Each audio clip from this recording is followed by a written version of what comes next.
Great. How do I share this? Do I just take the Take the URL? Yep. That we're on, and I put it in our feed, and then people can come over here. Yeah, just no, you can go. I'll give you a link, bro. Don't share it. Don't share that link that I sent it. This one, only this one, the last one. Guys, we have technical problems, and so we have to restart the stream. Everybody, let's. There we go. Okay, so it's a YouTube. Oh, okay. So I give this YouTube link. Yeah, you can only share the YouTube link. The StreamYard link is only for us. Okay, cool. That makes sense. Okay, I'm gonna share that in the.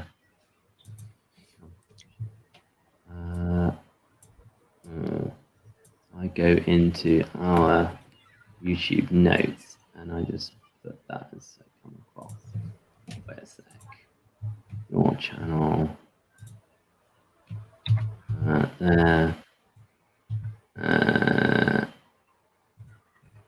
Come across.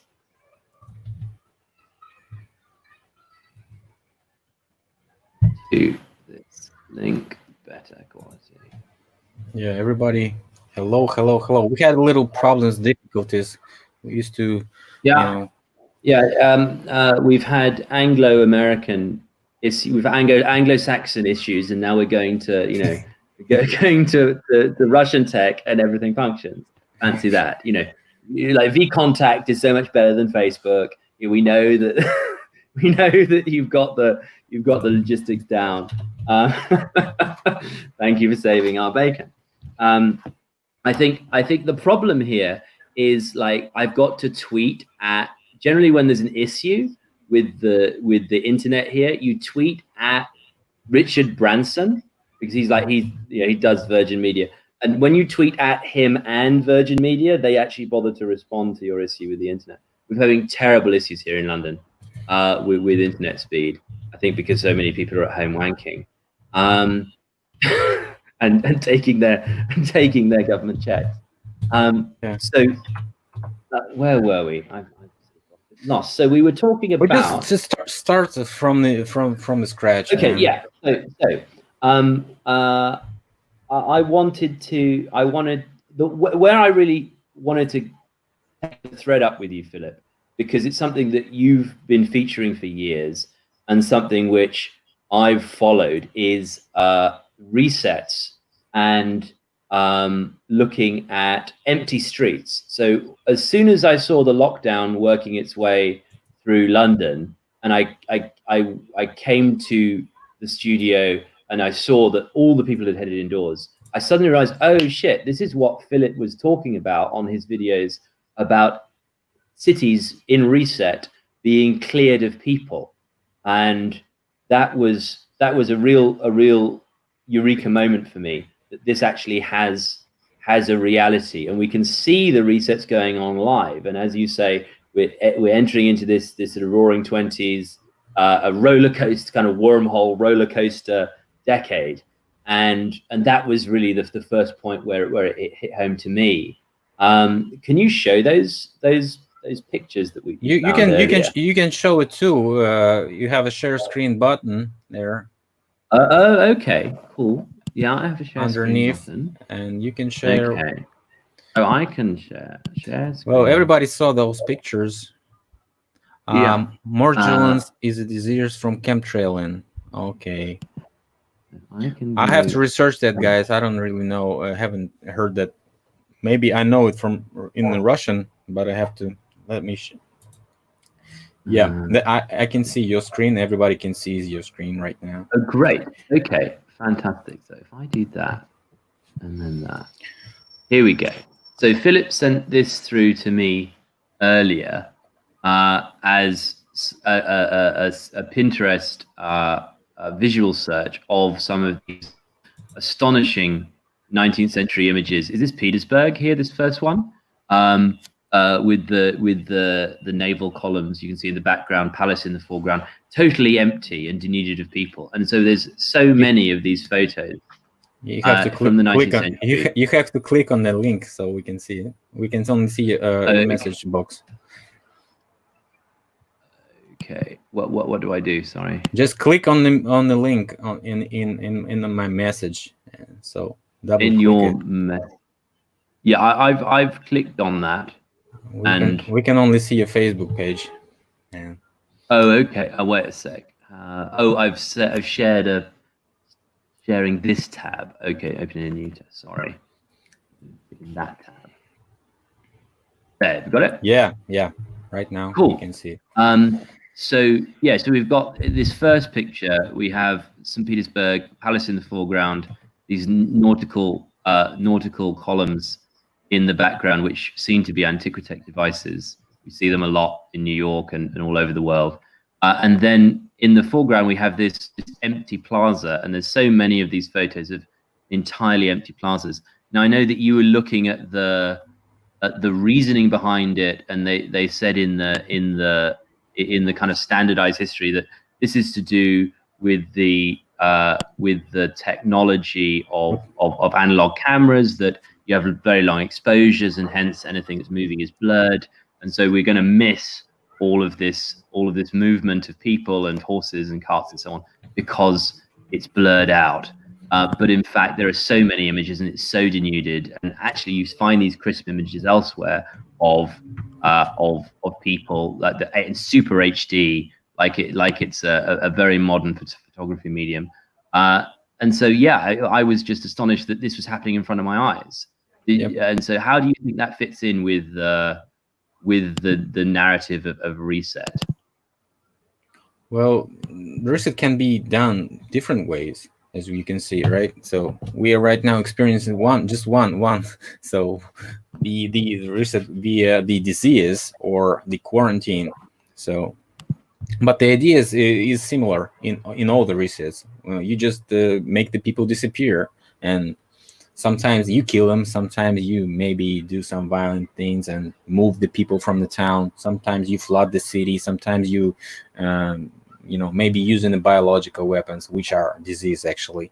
So what I've been talking about, that this current virus is just a double binary weapon, I would say binary, which is the act in both ways. First is scaring people, and the second is actually infecting them. But the infection is not very, not as dangerous as the second, the scare and scare thing, right? So yeah, I know it seems to target pre-existing conditions. Here in this picture, I don't know if we can zoom in. Here in this picture, we have some blurring. So this is showing. I just found scrolling down your view. This is astonishing. This astonishing sort of Tartarian Antiquitech edifice in Manhattan, and then you can see some of the blurred out people during one of these exposures, and you do see the ghosting that we were discussing earlier. But no, so you've got pandemic, you've got plague, and that features in history. You've got then wars. Often these resets are disguised behind wars, especially wars of religion, and and then sort of cultural revolutions and year zero thinking, which again we're seeing now. And so, but they're all piling in on one another. Philip. Do you think that's a sort of sign that the people who are trying to control the narrative are losing that control and trying to just sort of palimpsest all these types of research on top of one another right now? Yeah, I've been, in a start that was actually ruined. I said that we all depend on the script. So the script is also depends on some certain conditions, right? So and they know all those conditions, how they coming up, and when is going to be the window of opportunity of this or that. So in fact, that's why we see so many similarities in different names, and this is not coincidences, right? So in the fact you mentioned with Chauvin and chauvinism is also not coincidence. So it's all prescripted. They know a certain person can act like this way, and they play him so he can act. So this is how it works. They know a certain person can protect himself, so he protects himself. So, and this is the script. This is like a movie, and everybody's acting for this script to work. the most efficient and the most impressive way for the public. And actually, the media is what is running the script, and because right now we see everything is televised, everything is can be Instagram videos, live stream, live stream. So this is very very similar to what we have before, because all this technology, as you've been saying, I'm researching the ancient technology, all these technologies copying the pre-flood technologies, so they know how it works, and they're already practicing this before. So I've been inside the academic kind of honeycomb at Cambridge, and then seen a lot of people who take on this mainstream narrative in the media and here in London, and with a lot of sort of social controllers. And what really struck me is the confidence with which the mainstream narrative talks about their narrative history. Like, we know that there's this curve of increase in technology, and we've mapped that onto Darwinism. We say that humans have evolved in our bodies, and they've also evolved in culture from less technology to greater, which then, of course, as we've discussed and as you see in your research and the research of the Antiquitech movement, is not the case. Actually, you see there's a massive we're sort of coming out of a massive dark age towards, as you say, recovering some of these technologies that have been lost and then reinterpreting and reusing them. And so certainly what we're working at here, which we kind of lost at the start, was is to examine how we can deploy those technologies in a pro-human way and in a democratic way, and take those back from big tech, which is trying to have this univocal control over the narrative, as you say. But one of the interesting notions is with this narrative control, as you put it, is these bottlenecks of history. So we're entering one of these bottlenecks of history now. You can see with the ruination of the monument, with the desecration, ruination, and vandalism of the monuments. You can see that this is coming into a Reformation iconoclasm a kind of narrative of, well, we can delete a whole load of what was in the past, and this deletion occurs in buildings, texts, monuments, and then the people that remember them. We're starting to see some of that working its way out, certainly here, and with these riots moving from Minnesota out into across the West. And so one thing I wanted to mention to you was global styles. So you talked in some of your videos about how the star forts or the pyramids or the temples. These are international styles in the same way that skyscrapers are international styles, or the Tartarian style of architecture appears all over the world. And one of the ways in which that's been narrativized, whether that's in terms of star forts, which they say are colonialism, or railroads, or other kinds of tech that we find, trams and so on, which we've looked at all over the world, is we can now rubric them all under this banner of colonialism, which has actually become the new bugbear, the new evil. And then we can start wiping aside whole slews of things, even to the extent of saying, I don't know, Nelson's column, which is clearly a device in our language, is to be torn down, not because in a humanistic way Nelson killed a whole lot of Frenchmen at the Battle of Trafalgar, but because he supposedly made some comments about the slave trade in the 18th and early 19th century, and then that's a reason to destroy the whole thing and go back to year zero. And so I was wondering, have you looked into the Maoism and looked into the Cultural Revolution in China and how these things work in terms of that deletion and destruction? Yeah, what I found out actually that China didn't even know their own history before Soviets came. So Soviets wrote China their history, and that was literally spoken out by the official Chinese spokesman. She was saying like about the annual period of Soviet-China relationship, Russian-China relationship, and said like, we didn't have any history before Soviets came, and said like, what?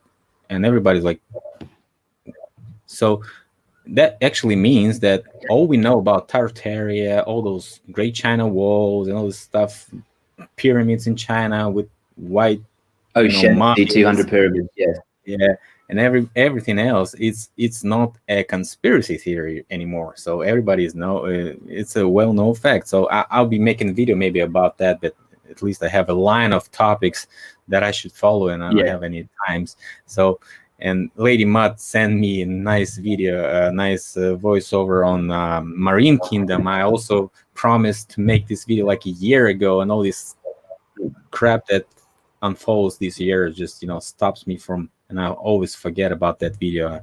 I remember that, so I can recall that. So there's some type of ruling class. Everybody knows about it, so it's not a conspiracy theory. Actually, everybody knows that they all related. And right now, I've been researching it also for a couple of years, and I know that everybody has the same roots. So all those royals have the same roots. So that's what it's really is. So, and they all connected. You were looking at Hohenzollerns and the Saxe-Coburg-Gothas and the Braunschweigs and so on. I know at the end of your longer version of the Fahrenheit series, I noticed you were then looking into saying that actually the only reason why Elizabeth II is English is because of her mother, and the rest is all that. The other side of the whole tree is German, Holy Romans. And so that's why we research Roman history, because we have Holy Romans in control, and those Holy Romans don't even care about the real history.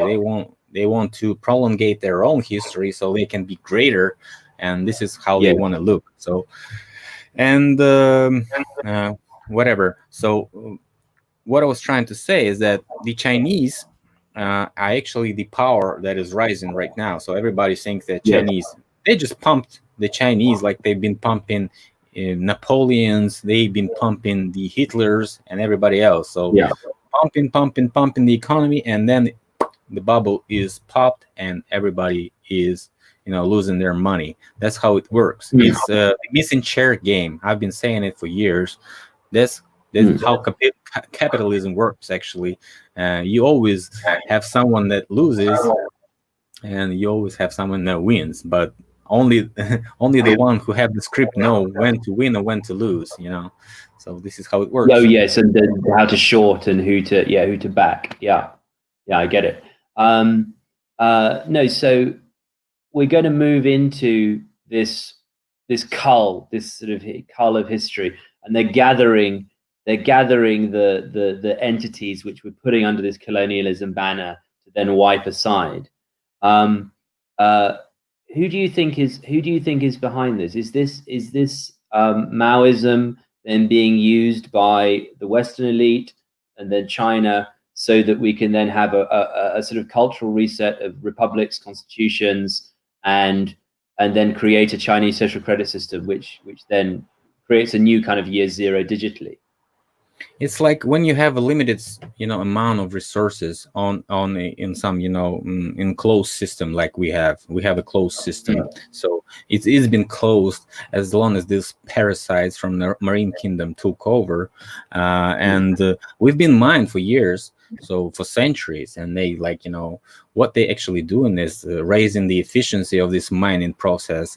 And that's why we have so many evidence of ancient mining and current minings going on. Nobody stops the mining of those precious metals and the stuff that really can be sold on the outer layers.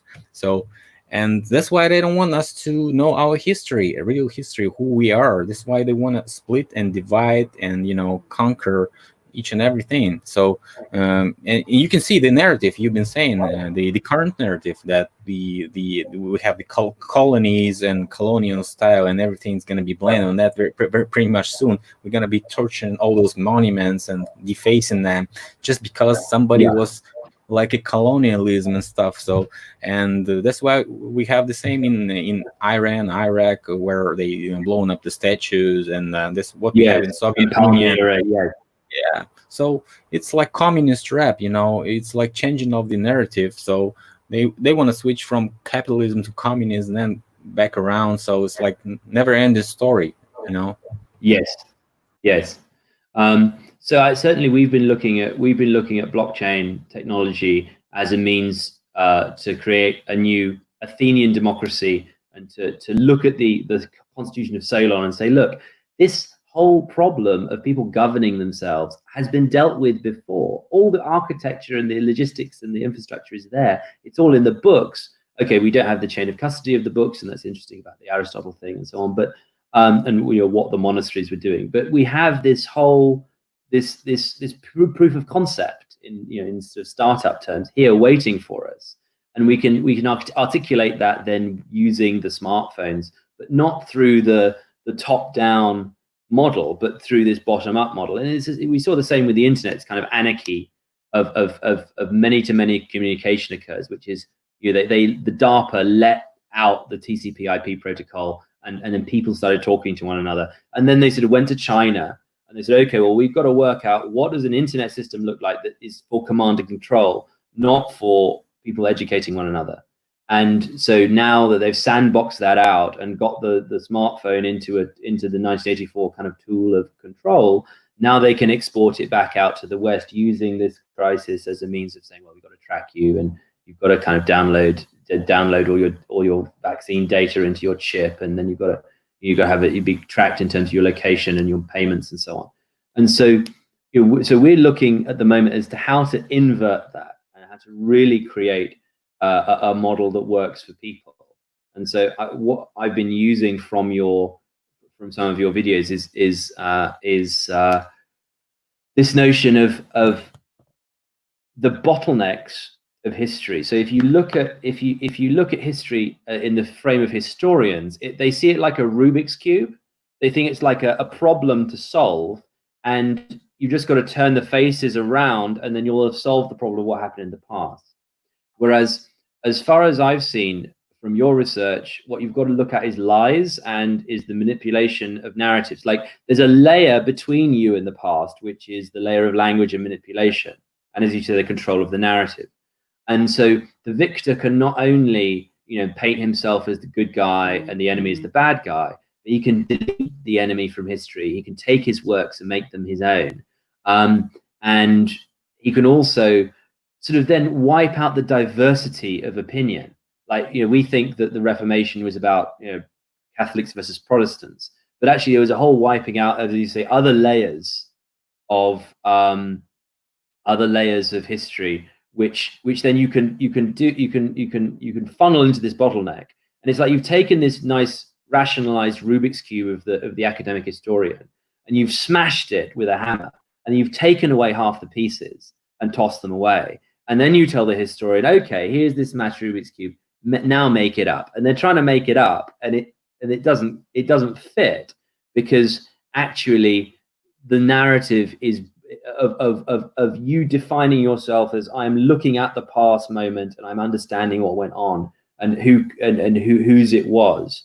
And so I think that we really need to start opening up this debate, because I think it is important for people to know that the past and the future can connect. And I think you're right that we've been totally denuded of that education, and we've said, okay, the past looks classical and colonial, the future looks Borg and Matrix, and then we're here just waiting to have this downloaded into us. Does that make sense to you? Yeah. By the way, I have an exclusive footage. Somebody sent it to me. Nobody else saw it except me. Can you see it? Yeah, I can see it. That's a sinkhole near one residential area, as you can see. So those sinkholes appear everywhere in Moscow and many other cities. And once you get in, you see that something's wrong. So those guys, called for the specialists so they can, check out. And they found this cave system of ancient mine. And as you can see, it's a very big one. Amazing. And that's where is this? In one residential area. I will not say when, because they're going to be pouring concrete, so closing it down. Yes. So many people came, as you can see, and you can find more. And those mines are everywhere, and they've been mining and digging those tunnels and intercontinental tunnels everywhere. And you can see the car is there, car of 50s. As you can see, this is 50s Yes. car, maybe 60s. Yeah. So for how long we have been fooled, and Oh, how yes. come this car is down below here Underneath the next layer? So this That's is crazy. That's crazy, Philip. yeah. And those mining examples are everywhere. I found so many mining evidence, and I have this friend of mine, Mike Ferrero. He's also researching mine. He was not even following me before. He came to this mining stuff just for himself, and I was surprised that finally somebody's talking except me, because I was even bored about talking about mining, ancient mining evidence. So you guys have to research more around your area, and probably if you dig deeper, you find out more interesting stuff than you can believe. So what we have coming hopefully next week is we have a friend of the show who's a drone pilot. We've got a Mavic 2 Pro drone coming. So we're going to be doing some architectural views from the air and so on. Which now I know that if you look in plan view, often you'll see an isometric view. You often see these ancient maps like the Rhinebeck panorama of London, which we featured on the show before in 1805, like above where Tower Bridge now is on the Thames, looking down at the whole of Christopher Wren's London. And so we can start to then map some of these views against what we see now. And I know you can see structures from the air, and so when they're discovering them with LiDAR in the Guatemalan and Mexican forests, and so on. So it's going to get really interesting having more eyes out there. And so we're going to get into that in terms of architecture, and we'll get some footage, and hopefully you and Philip Firsov, my sculptor and art historian here, we can go over it together, some new footage, which will be quite exciting. But that's coming in the next couple of weeks. But I wanted to ask you, we've looked at star forts on the channel in some detail. We went through the Star Fortress V-Contact group, which is very, very good, and they have I'll try and find it now. They have album.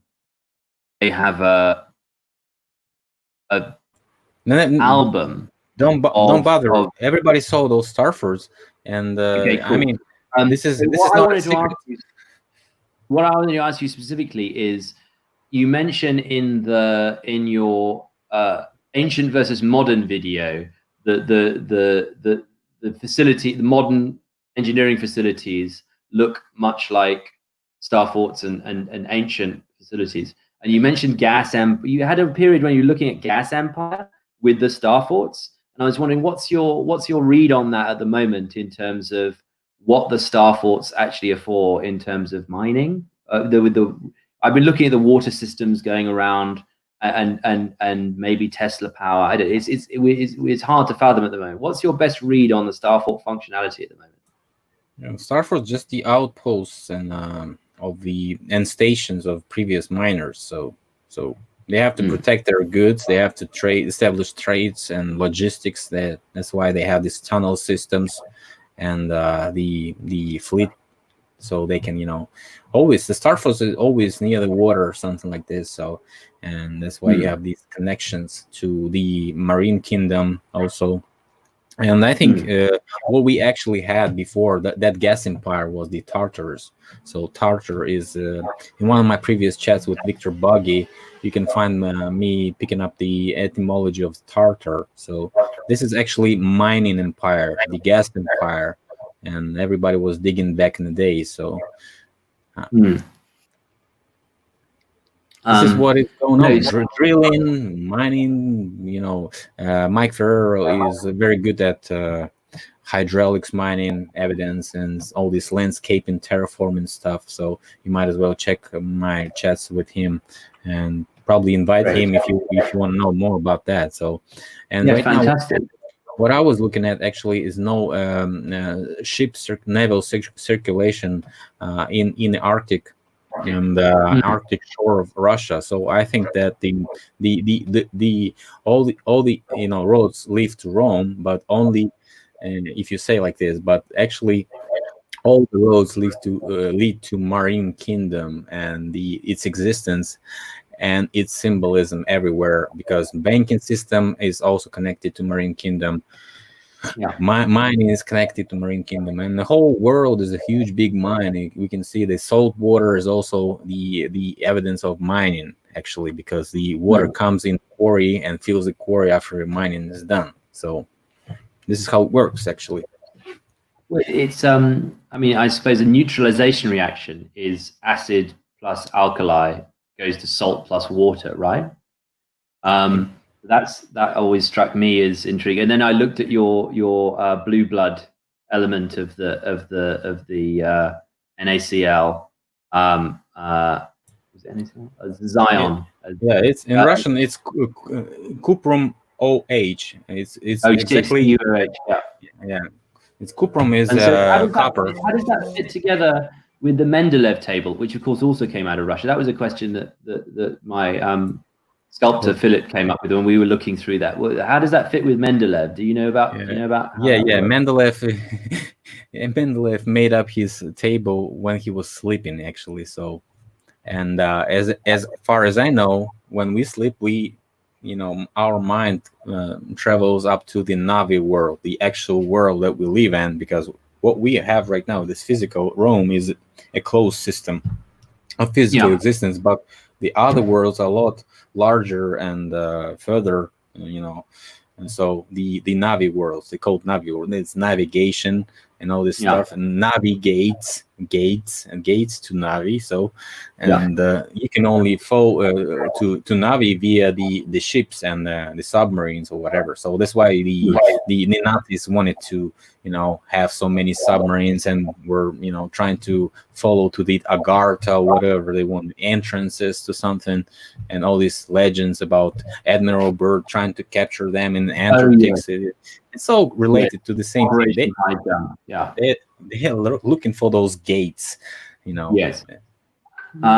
So on the topic of the northern coast of Russia, I know that Sylvia Ivanovna, who really sort of got me into this, along with the Revelation of the Pyramids documentary, she's called her channel New Earth, which is Nova Zembla, which is the peninsula that goes north from the north coast of Russia. And then she says that Rome is a title, not a city. So we have this decentralized network of city-states that form up Greece and Rome and so on. And Rome is a title that exists in the city in Italy, then the city in Constantinople, and then the city in Moscow. And it's like it's a designation. So how do you see this notion of the north coast of Russia and Moscow being this kind of center of civilization? I don't think we have like a really center, because we are the center. So the plane is called the Midgard. We've been called the Midgard. We're the one controlling the gates to the other layers. I would call them layers, because they're like not the same plane as we are. So we have to understand that it's really hard to imagine how it works, because we are like totally pessimized by the knowledge system and the education system, and it's getting worse each year. So our kids will be more pessimized by the system than we are. So it's really hard to imagine. All these devices we have are only to dumb us down, so it's not helping us anymore. And as one girl on Instagram said, nobody's going to be looking at the girls with the big lips on big good makeup anymore. Everybody's going to be looking for the girl who can catch a chicken. This is really skills. We're missing the skills, actually. So this is how it works. Yeah, I know. And so we've been looking at different modes of life and breakaway civilizations, and the ways in which people can start building and learning to get back to the real technology that's not just within the digital screen, whether it's in terms of architecture, in terms of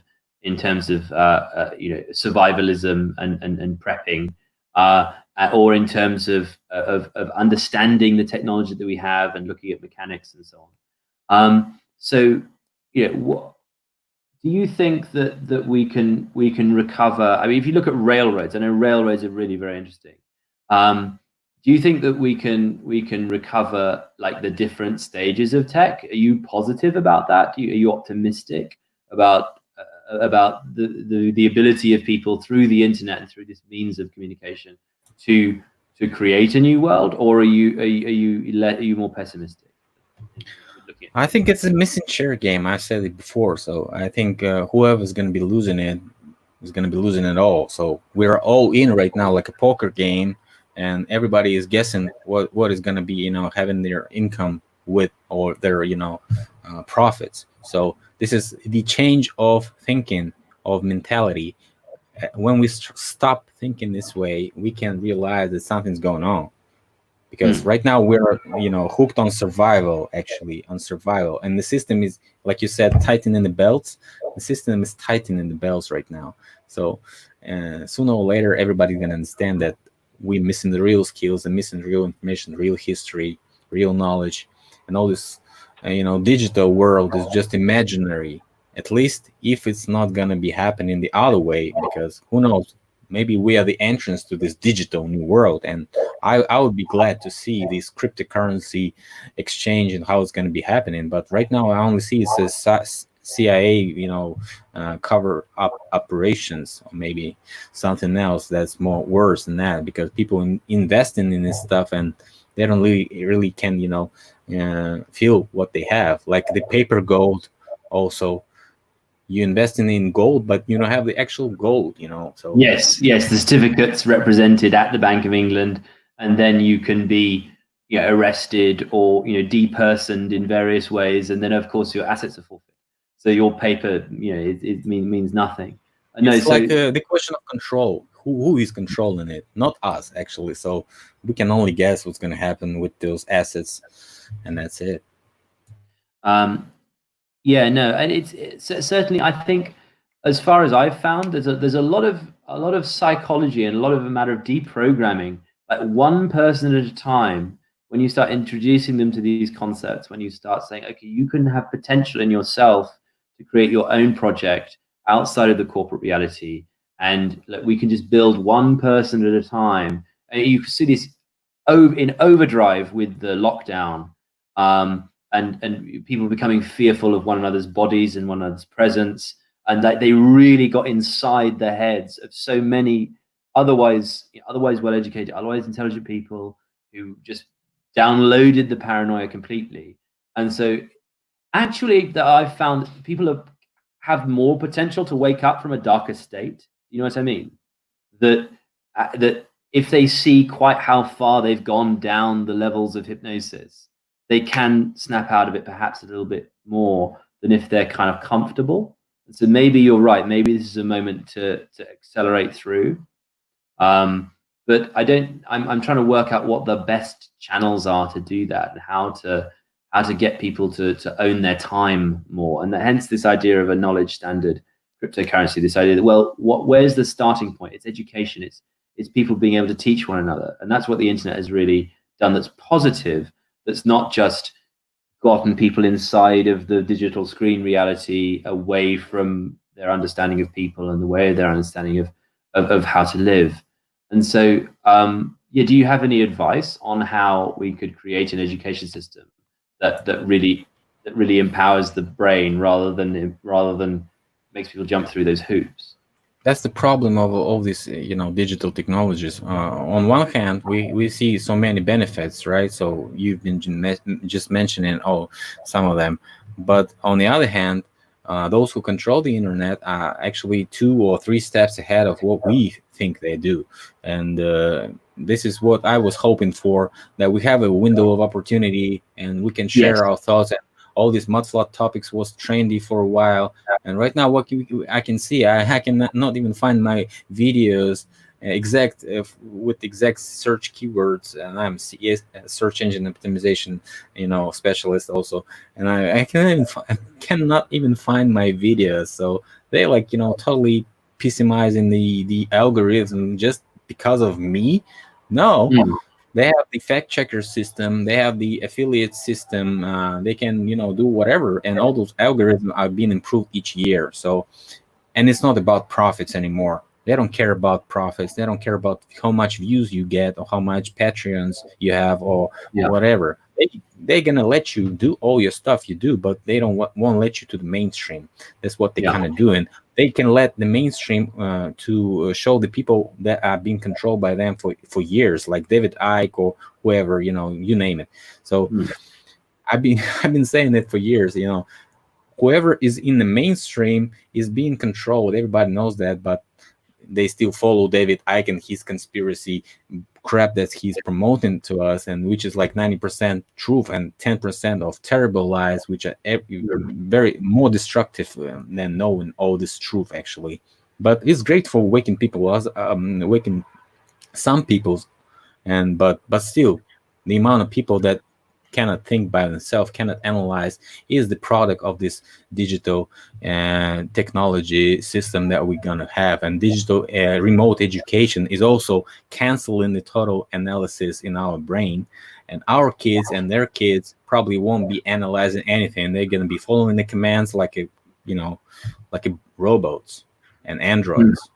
And actually plugging up the chip and all these ideas about chipping and stuff is just producing more android classes, which are going to be having digital IDs and digital vaccines, passports, and could be let in some organizations or not, could be let in some shops or not. What we have in China right now, you've been saying about China, we totally have this digital control, face recognition, credit system right now. This is what's going to be happening soon. Yes. And so I think you're right. There is a window of opportunity, and we're kind of maybe at the last moment before the net really closes, and perhaps because there's so much chaos swirling around us, there is this potential to wake people up and to get them to start building for themselves. But you're right that moment is departing as the social media big tech solution becomes, as you say, more optimized, and that the algorithms lock out independent thinking more and more. So I mean, we've looked at Alex Jones and what he's built with InfoWars. I don't know what your opinion of his ideas are, or whether he's control opposition, but certainly he's created his own set of platforms on radio with his own broadcast through his own servers, and that has created this notion of the independent media hub, which we've been looking at now. We've been tooling up here. Now, one notion that I thought was really important from what you were saying was digital education being in itself a problem. Could there be a digital education for you that could incorporate the positives of, for instance, when I'm having a conversation, I have a smartphone with me. I can look up pictures, as we've done here. I can look up different languages, as you've done with Google Translate. I can then translate texts from other languages back to an intelligible version so it can feature in the conversation. We can get video evidence. We can use the power of the internet to crunch down the data into a more intelligible format. And one of the little recent moments that I saw was Elon Musk talking on Joe Rogan a few weeks ago about his Neuralink project. And he said the brain has a large surface area of the manifold of data, and the phone, as an example of the computer, also has a large plane of the manifold of data. But our fingers, mouths, and tongues and ears have a very low bit rate. And so the notion is to ally the large surface area of the computer with the large surface area of the neurons at a much higher. I mean, the neurons have their own speed limit, but it's much higher than the kind of the very low bit rate of our bodies.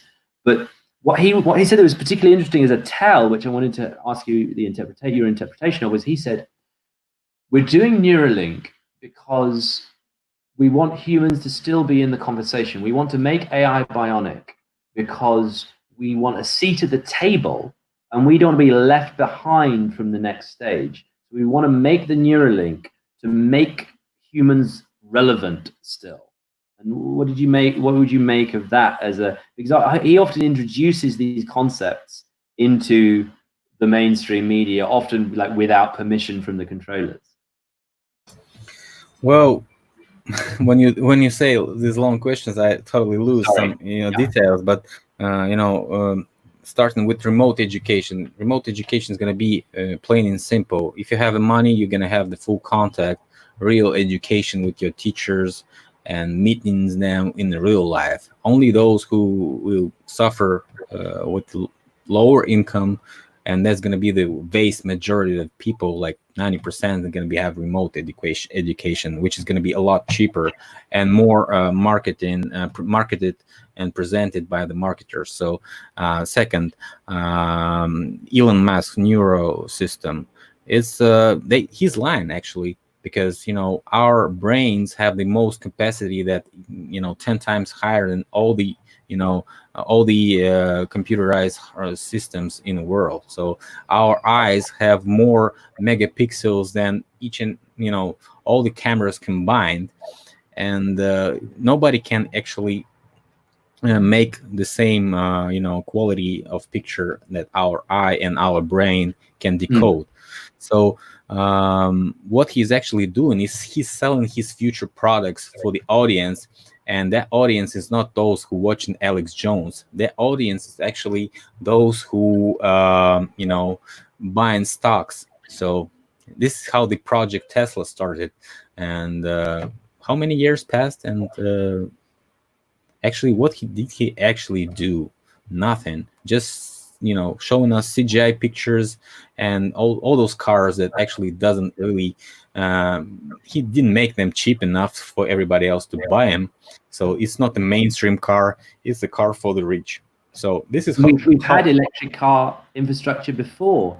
I mean, I know you featured it, and if you look into the research, you can see that you have these ancient electric tram systems, which then they're pulled by horses when they forgot how to make the electric work. And so then the historical narrative inverts those two time points, where they say, oh, well, we made these silver cars for horse-drawn use, and then we electrified them once we found out about electricity. And then around 1910, we deleted all of the electric systems, and we went to petrol, when actually you had like charging stations for electric cars up from New York to Boston, and from London to Manchester, and you had this network of tech, which was then deleted. And we can see this right now in England. The Beeching report in the 1950s, early 60s, closed all of the branch railways, all of the decentralized network of railways in England. And the part of Dominic Cummings' policy platform at the last election was to then revive the branch railways and have this more capillary network through the country of lower grade train travel. And so you can see that as you were saying, the traces are there.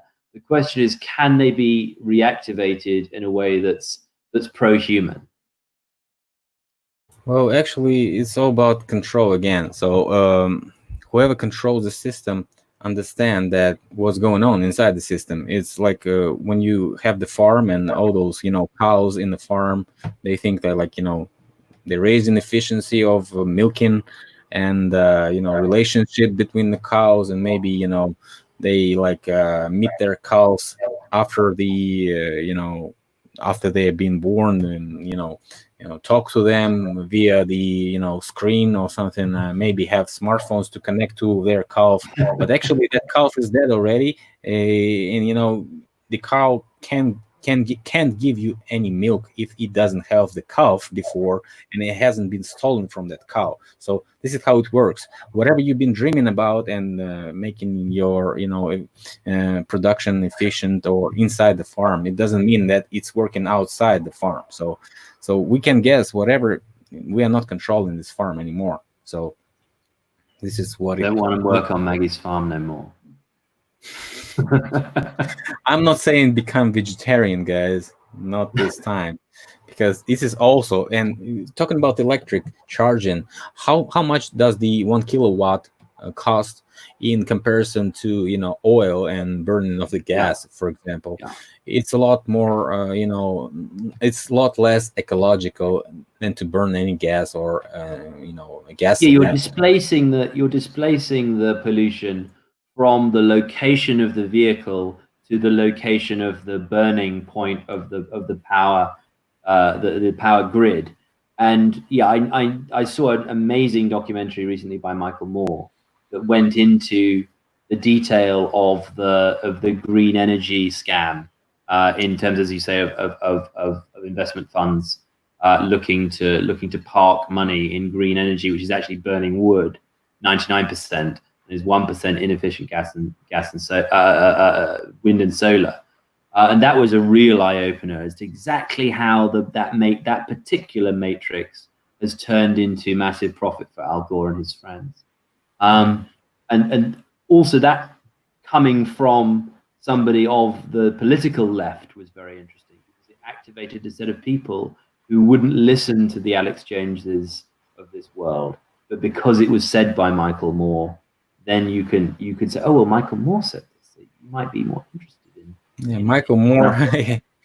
Yeah, this is just like split and divide. We have Alex Jones, who has his own layer, but it's not emergent anymore. As you can see, he has been deplatformed from many places, and so he's probably stuck in what he has right now. We have Michael Moore, who also had these 9/11 videos debunking all these bushes and stuff, but he also is in his layer of information, which is definitely Hollywood prepaid and sponsored. So we cannot trust that anymore too. But I'm not saying that they don't tell us truth. They tell us truth, but in the narrative that they want to tell this. And this is more destructive actually than if you find out that truth by yourself, because each and every one of us has his own truth, right? So I'm for that truth. That truth is more efficient than anyone's else, Research, guys. That's what I'm saying. Research. Exactly. And I've been saying it from the day one. I'm not here for the fame or something. So I've been, warned by the YouTube management that, I'm rather good, and you won't be, blocked and stuff. And as long as you're the partner and you have so many channels on YouTube, and I have like around 20 channels right now that I'm managing. I'm not, a face of the channel or something. I'm just a manager. Yeah. So that's why they don't shut me down. But some people just get shut down for just like this, But I see I've been, totally pessimized by the search algorithm. So that's actually doesn't really work. I'm writing them the messages. What the fuck is wrong with me now? And they're not answering me anymore. Although I make them a lot of money, and I probably made a couple $1 million through these like 3 years with all my channels, right? And they're not answering me anymore because they are on COVID. They say we're on COVID. We're home. We're not working anymore. So this is how it works. Oh, so they haven't key workered themselves. We have this key worker, essential worker rubric here and actually we've put ourselves underneath it as independent journalists outside of the sort of BBC, which is located about half a mile down the street from our bunker, a broadcasting house. But no, it's very interesting looking at, as you say, who's allowed a platform and ways in which we can reverse engineer that. Certainly, sort of word of mouth using WhatsApp and so on has been kind of brought down with sharing bans on controversial content, or now on sharing bans on any content. And so we're having to constantly, as you say, do a counter acceleration of what's the next medium we can use to remain in communication with people outside. And it's even more so now that people have stuck in their houses, and so many of them have locked themselves away. Although you might say, well, they're less likely to That's called doing time, man. I'm sure. Yeah, I'm sure there's some sort of Johnny Cash reality of like Folsom Prison. By the way, your bitrate your camera signal, or maybe internet signal improved since we started the stream. Maybe. Yeah, I know. I'm looking at it on our channel, and it's now crisp again. So yeah, you've really given us a dose of. You should be announcing who you're gonna chat with. If they probably put your internet on hold, man. Yes. Yeah. I see you. Yeah. No. I mean, it's astonishing, really. We've had this problem for a few weeks now. that we're supposed to be getting hundreds of megabits, and it's just going down whenever we want to do a stream. But no, so looking at TELs, the Fahrenheit Celsius connection, you saw with the paper burning in this Ray Bradbury novel. It's the title of the novel. It's the conceit of the whole thing. Is that the title of the novel is the temperature at which paper burns, and you identified that in fact Fahrenheit 451 is not the temperature at which paper burns. It's actually 800 Fahrenheit, which is 451 Celsius. And so were you implying in that video that that was a tell from Ray Bradbury on purpose, leaving it there for us, saying like, look closer at the book burning? I think it's just the editor thing. So I'm not sure what was the history of the book. Although I've been watching his interviews and stuff like this, and I even read something about how he was writing that book. Probably that's one of his best books, actually. Yeah. But the Fahrenheit 451 is just the example of how the post-reset tech works. It's like when you have so many kids which are brainwashed and they don't have any idea what's going on, you just cut off their access to some really important books, and that's why we see so many book burnings in the history line. So in the timeline there, they have the book burnings. Each and every century we have large book burnings, and those expeditions of commissions or commissars with weaponry, and they riding around the country finding those ancient books, and just and very helpfully copying them, and then copying them, and re-editing them. That's why I don't trust those ancient books anymore, because if we don't have people can even edit them back in the days and tell us right now that is actually the original, but it could be re-edited, and we don't actually know, because older in tech is very simple. You can make a paper a little bit older, just in some condition, put it in some condition, like it grows like yellow, rusty color, and that's how it works actually. So, but sometimes we have this physical evidence, like construction, architecture, tunnels, those sinkholes with strange stuff, and which is actually anomaly. You cannot fake those physical objects actually. Yes, it's very hard. That's why they prefer to destroy them, and they only leave those architectural. They can rename and rename and story about. I saw just a video today about some black priest or somebody who's trying to tell the one white reporter or maybe TV media guy, that like asking who built the pyramids, and he said, we built the pyramids, the white guys. And he said, no, the black guys built the pyramids. Haven't you read the scripts? They said that black guys. And he said, no, the white guys built the pyramids. And that's why we have even a meme right now. Just if the slavery is responsible for building the pyramids, just go and destroy those pyramids right now. Try to do that.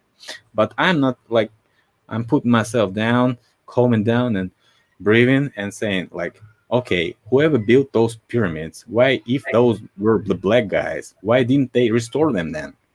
Why don't they have any more? If we have like Russians building the Kremlin and it was burned down a couple of times, they restored it and it's still standing. If we have the, Britain or somebody else, any, all those cities that been, built for some exhibitions and, world fairs, they've been totally burned down and never restored. So this is like the food for thought, actually, who built what. We've been looking into this and trying to emphasize this notion that if you're using something that you can't fix, and we're looking at this in terms of the YouTube studio we're building, although we can't fix it right now.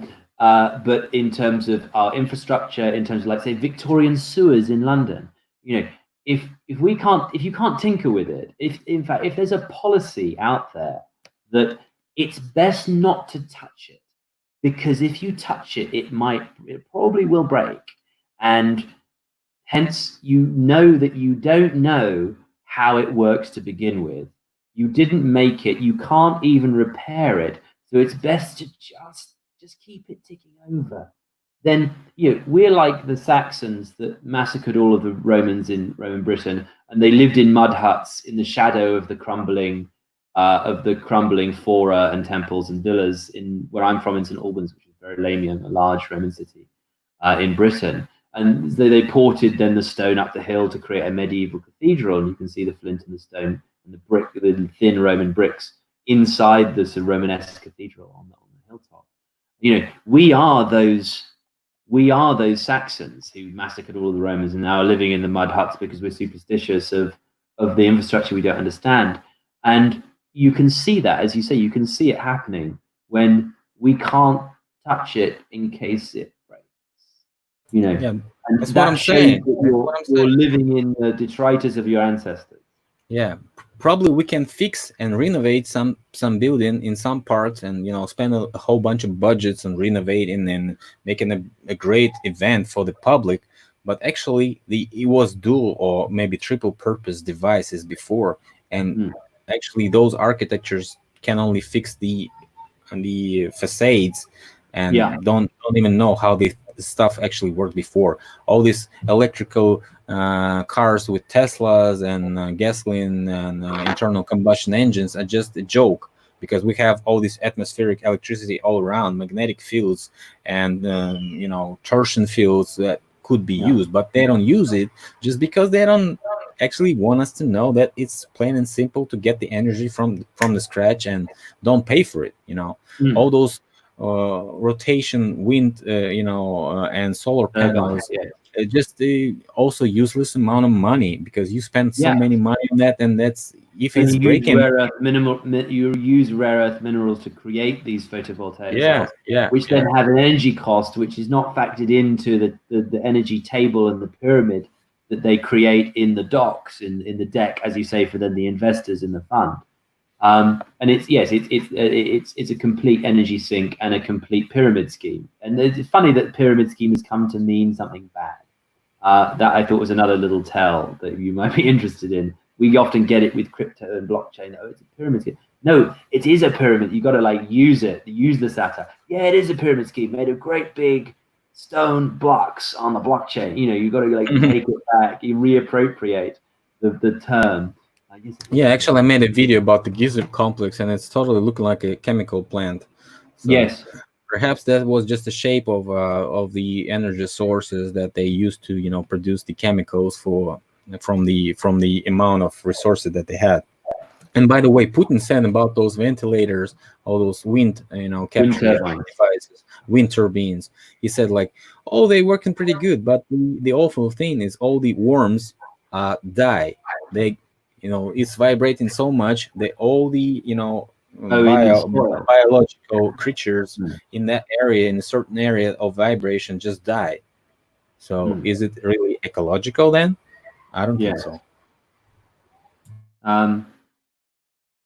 So in terms of the future, I am going to go away and do a whole load more research. We're going to be taking some new footage of what we can find with our drones and with our cameras, and then we'll do some analysis on what we find in terms, especially when stuff has been abandoned a little bit. There's less entry into public space. People are doing dark things in dark corners, but we can also use it to examine what's here.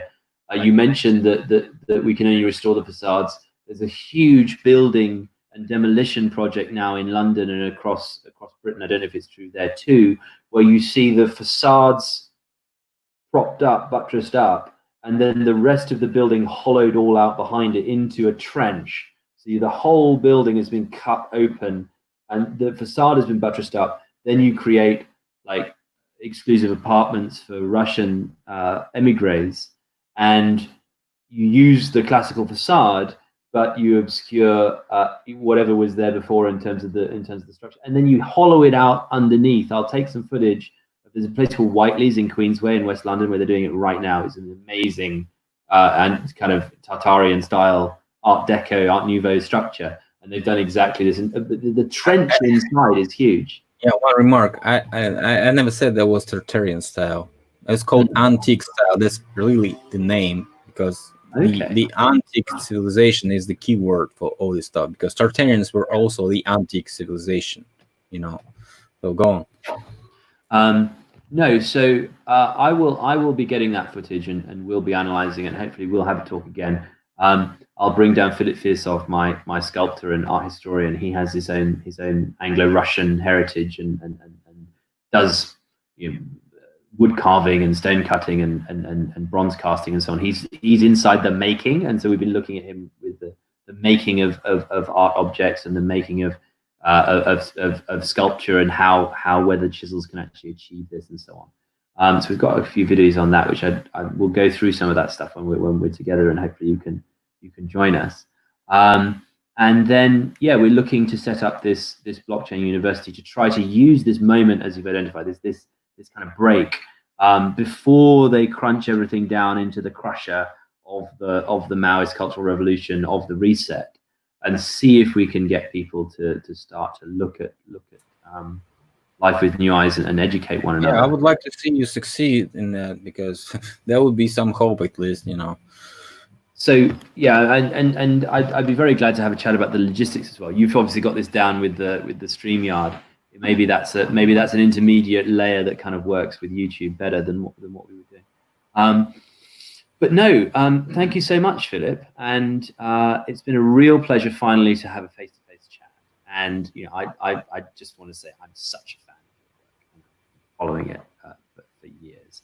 Everybody on our channel in New Athens must go and take a look at Philip's work. I'll be incorporating it into our. We have an introductory kind of primer playlist on our YouTube channel for Antiquitech and megaliths and so on. I'm going to be improving that. We'll be going on to the Facebook group at the New Athens and having more debates and giving more evidence there. We've got lots of sort of galleries of recently we found from Martin galleries of Calcutta and Antiquitech buildings that again have been now put under this bracket of colonialism that must go.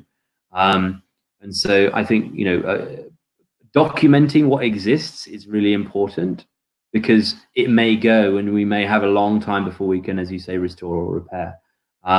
So yeah, I wanted to just encourage people to go and see Philip's channel, and we will have a debate around that. We'll do more analysis of your videos and some more evidence and see how it goes. But it's been a great start, and I wanted to thank you for coming on so early in our journey.